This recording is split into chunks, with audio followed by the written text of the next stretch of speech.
So you're planning a cruise to Alaska and thinking, should I do a hike before I get on the ship? Maybe you're worried about time, or if the trail is too hard, or if it's even worth the effort. Well, we did it, and I'm here to tell you that a Portage Pass hike is a stunning and totally doable hike that is the perfect kickoff to your southbound Alaskan cruise. But first, let me set the scene for you a little bit. We are not expert hikers. We don't bother with fancy gear or extensive preparedness. We are two has-beens who used to run marathons and do a lot of outdoor activities, but we have done very little of that in the last 5 years. We're now just two exhausted toddler parents who are finally on our 11th anniversary trip, running on fumes after a ridiculous 13-hour delay getting from Florida to Anchorage. And yet, we still made this hike happen. So if you're wondering if you can do this before your cruise, trust me, the answer is yes. So this hike starts with a bit of a climb. It's about 1.5 miles up with an 800-foot elevation. If you're thinking, oh no, is this one of those hikes where I'll regret my life choices? I promise it's not that bad. Just take your time, stop for photos and to catch your breath like we did, and just soak it all in. It's really gorgeous. One of the best things about this hike, you don't have to even make it all the way to the top to start getting insane views. This was maybe halfway up and already,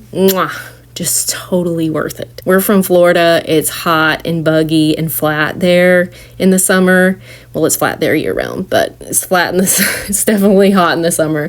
This was such a nice break. If you do push on to the top, this is what's waiting for you. Portage Glacier in all its frozen, blue, magnificent glory. And yes, it's even more surreal in person. Now, we didn't rush this hike. We hiked on down to the lake and we spent time just hanging out by the lake, taking in the glacier and enjoying the peace and quiet. But also keep in mind that we did this hike in mid-June. So if you go earlier or later, there's likely to be more or less snow. It was melting really fast during this hike, and we both had a bet that it would be gone by the end of the week. As you can see, we totally lucked out on weather. It was the high 60s and just beaming sunny. I started out in that long sleeve, but definitely needed to remove it by the end of the initial climb. So if you decide to give this hike a try, please make sure you take layers because the weather can change in an instant in Alaska. So in total, it took us about 4 hours, and we were in no hurry. You could easily do it faster, but if you want to enjoy it, go ahead and plan for the time. Speaking of time, if you're on a southbound cruise leaving from Whittier, this hike is perfect to do on embarkation day. And here's how you make it work. Embarking on an Alaskan cruise from Whittier is one of the few times you will hear me suggest to use the cruise line's transfers. It doesn't always make sense from a cost standpoint, but given the cost of private transfer from the Anchorage airport or the Anchorage area to Whittier, it just gets my vote in this situation. And to do that, you want to make sure you get to the airport around 8 a.m. and grab your early cruise transfer tickets. Those usually start leaving around 11 or 12. And the best part is you can go grab your tickets early in the morning and head back to your hotel, eat breakfast, shower, and then come back to the airport stress-free at your assigned time. Be aware, if you wait until noon to go get a transfer ticket, you may not leave Anchorage on that transfer until 3 p.m., which doesn't leave you a whole lot of time to do this hike once you do get to Whittier.